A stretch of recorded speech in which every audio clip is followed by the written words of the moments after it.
उस समय अनाज की बहुत कमी थी और अमेरिका ने अनाज देने के बदले बहुत सारी शर्तों को रखा। हाँ, कुछ शर्तें सही थी मगर कुछ गलत थी। उसे समय अमेरिका के राष्ट्रपति लिंडन जॉनसन ने शास्त्री जी को धमकी दी थी कि अगर आपने पाकिस्तान के खिलाफ लड़ाई बंद नहीं की तो हम आपको PL 480 के तहत जो लाल गेहूं आया करता था वह हम देना बंद कर देंगे। उस समय हमारे देश में इतना गेहूं नहीं पैदा होता था। शास्त्री जी को ये बात बहुत चुभी क्योंकि वह एक स्वाभिमानी व्यक्ति थे। शास्त्री जी का मानना था अगर किसी देश से भी अनाज लिया गया तो हमारे देश का स्वाभिमान चूर चूर हो जाएगा। वह ऐसा बिल्कुल नहीं कर सकते थे। वह जानते थे भारत एक महान देश है, ये सोने की चिड़िया रहा है। बहुत सारे स्वतंत्रता सेनानियों, महान व्यक्ति आदि लोगों ने मिलकर इस भारत देश को आज़ाद कराया है। वह बिल्कुल नहीं चाहते थे कि अब हमारा देश किसी और देश के सामने झुके। जिन अंग्रेजों ने हमें लूट लिया उसके बाद हम किसी से मदद मांगे, अपना स्वाभिमान को खो दे, ऐसा तो बिल्कुल नहीं हो सकता। शास्त्री जी हमेशा कहते थे हमारा भारत हर चीज में संपन्न है, बस हमें अपनी खूबियों को निकालना है और फिलहाल तो इस परेशानी से निकलना है। ऐसे में उन्होंने एक दिन अपने परिवार को उपवास करने के लिए कहा। वह काम के बाद घर लौटे और अचानक से रसोई घर में जाकर अपनी बीवी से कहा, आज शाम को खाना ना बनाएं। क्यों, ऐसा क्या हुआ? देश में जो अनाज का संकट है उसे दूर करने के लिए मैंने एक तरीका निकाला है, पर मेरे देश के लोग ये कर पाएंगे या नहीं वह देखने के लिए मैं शुरुआत अपने परिवार से करना चाहता हूँ। हमारा तो ठीक है जी, पर बच्चों को कैसे भूखा रखा जा सकता है? पूरा देश मेरा परिवार है, मैं अपने परिवार को भूखा नहीं रखना चाहता हूँ, पर अभी देश में अनाज का जो संकट है उसे देखते हुए ये करना जरूरी है। देश के लोगों से उम्मीद करने से पहले शुरुआत खुद से करनी होगी। जी, क्या आपको लगता है कि सभी लोग आपकी बात सुनेंगे?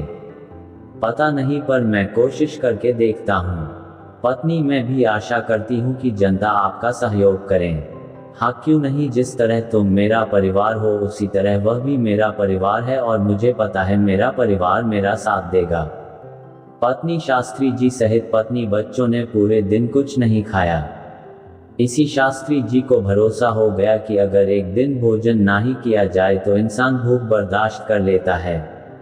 परिवार पर प्रयोग के बाद उन्होंने देशवासियों से आह्वान किया, भाषण, हमें इन भारत का स्वाभिमान बनाए रखने के लिए देश के पास उपलब्ध अनाज से ही काम चलाना होगा।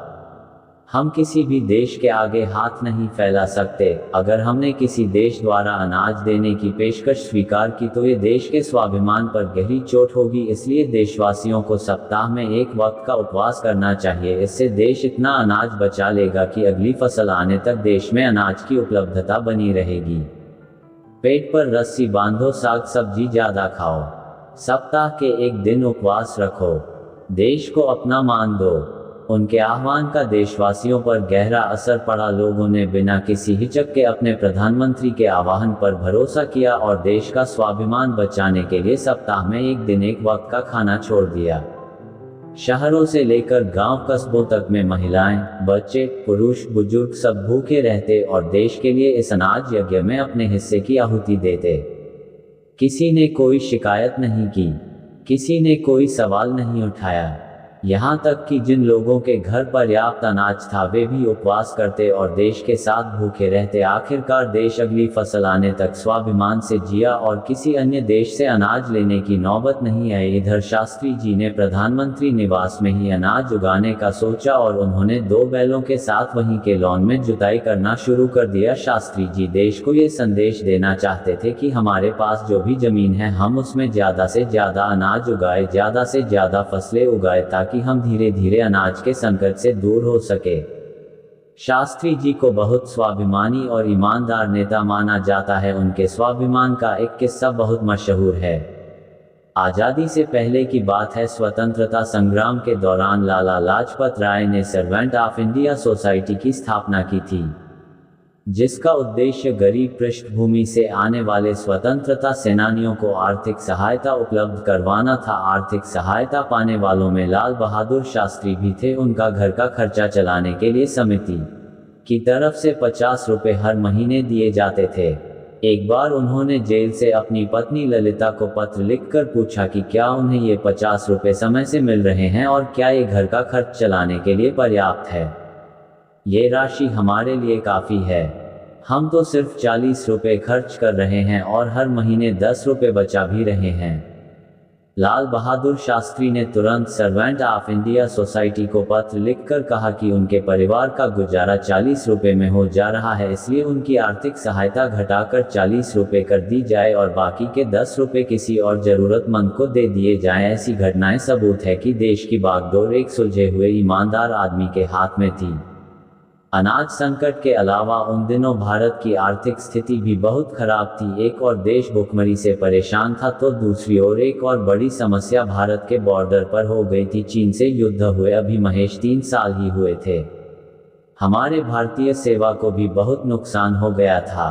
युद्ध में बहुत लोगों ने अपना बहुत कुछ खो दिया था, अपने सगे संबंधी, पिता, भाई, बेटे। इतना सब होने के बाद सेना अपना मनोबल जुटा ही रही थी कि 1965 के मई और जून के महीने में पाकिस्तान ने गुजरात के कच्छ के रण पर हमला कर दिया।